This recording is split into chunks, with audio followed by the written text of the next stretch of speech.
My name is Charlie O'Neill, and I'm investigating how cultural practices influence Spartan society.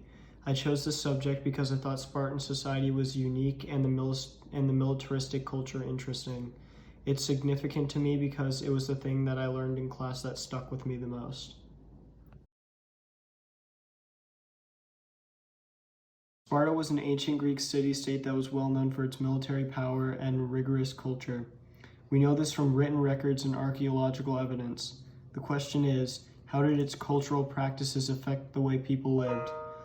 As with any historical investigation, there are limits to what we can and can't know, but the available evidence suggests that the commitment to military power shaped society, politics, economics, and culture.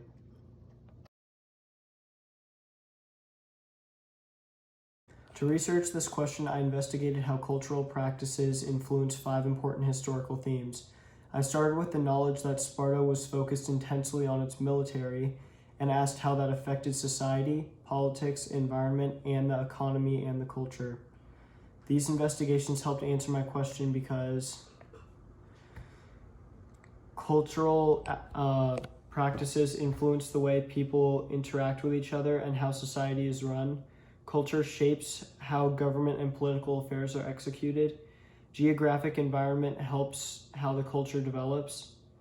Cultural practices determine how the economy is established in order to support the culture.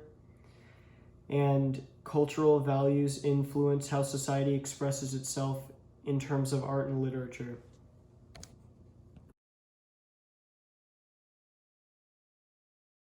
Sparta's militaristic cultural practices shaped its society in many ways. Spartan men were prepared for the military from the age of 7 and were bathed in wine as babies to toughen them up. They went into a training called the Agoge and were pitted against each other constantly to find out who was the strongest. They weren't given enough food, so they were encouraged to steal. They lived in training until they were 30, and their sole purpose in life until they were 60 was defending Sparta.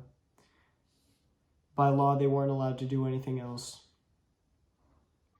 Because of this, Spartan women had more power and influence than anywhere else in Greece.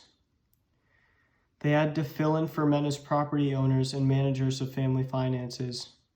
They were encouraged to be athletic and to produce strong babies for the military. Beneath this class of Spartan citizens, there was a class called the Paeoki, who were typically foreigners.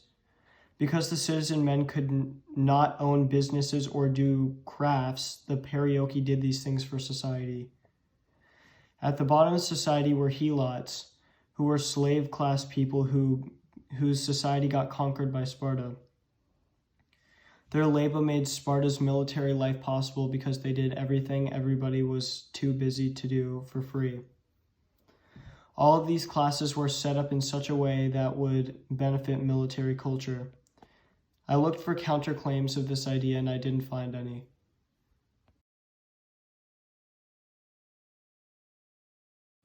When it came to politics, the Spartan political system was built to support militaristic life. Government was controlled by male warrior-class citizens of Sparta who were at the top of the pyramid. Women in Paeoki had rights, but could not elect government officials or participate in government. Helots had 0 rights. Sparta's government had some democratic aspects because any male citizen could participate in government and elect officials. But Sparta was also non-democratic because while male citizens could vote, most people in Sparta were non-male citizens. Also, the leaders of Sparta were 2 kings who had ultimate power in government. A counterpoint that I found was while the political system did support militaristic life, the Spartans may have developed this system just to enforce citizens' power over the slaves and all lower classes.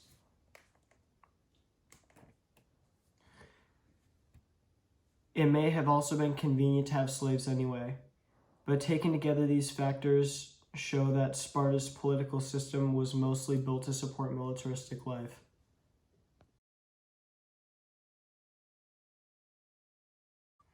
Sparta's economy was also built to support its military cultural practices. The biggest issue for the economy was that all working-age men among ruling classes were in the military or training for being in the military for most of their lives. By law, they couldn't do anything else. So, all the work that supported the economy had to be done by others. Women owned property and played a major role in the economy by managing family finances. The Perioeci owned businesses and were craftsmen, doing all professional things that Spartan men couldn't. The Helots were extremely important because without their slave labor, Sparta would be unable to support its military lifestyle. The same counterpoint from before applies here. Spartans may have organized economy around slavery anyways, even not to support their military culture. But without this structure, their military culture would have been impossible.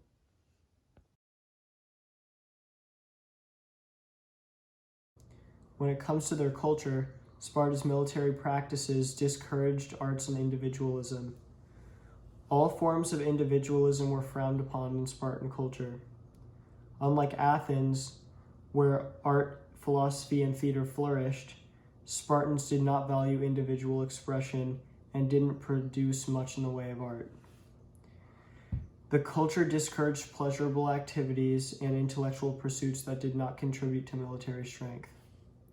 A counterpoint might be that the Spartans were just too unimaginative to have art.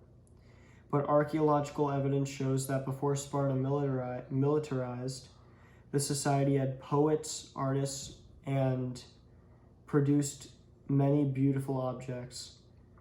Looking at this evidence, it seems that Spartans weren't unimaginative people, but when they decided to militarize and protect themselves, the only thing in their lives that they cared about was defending Sparta, and they were too wrapped up in that to care about art.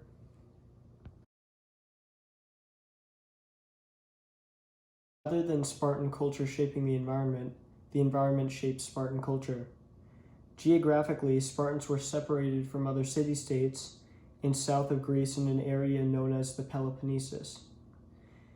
In the 7th century BC, Sparta conquered their neighbors, the Messenians, and turned them into Helots.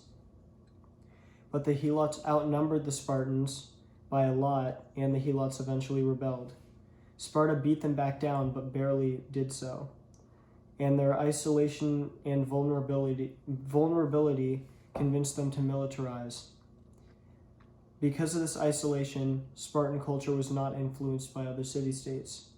What this shows is that where Sparta was located had a lot to do with how its militaristic culture developed.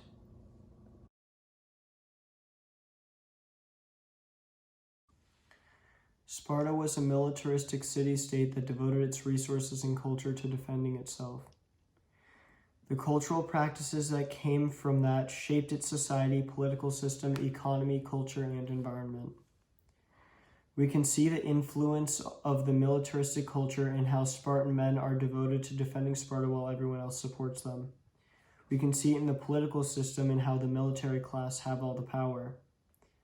We can see it in the economy and how most of the labor comes from conquered slaves. We can see it in the culture because the Spartans gave up on art to focus on military supremacy. We can see it in terms of environment and how Sparta's location led them militarizing. A possible flaw in these conclusions may be that aspects of Spartan society, such as slavery, dominance by male citizens, may have developed even without a militaristic society. It's also possible that someone from Spartan times might disagree with my conclusion because they would have a lot more insight about what was going on than the people today ever could. But to me, the evidence is clear because I got my information from many different sources that all say pretty much the same thing.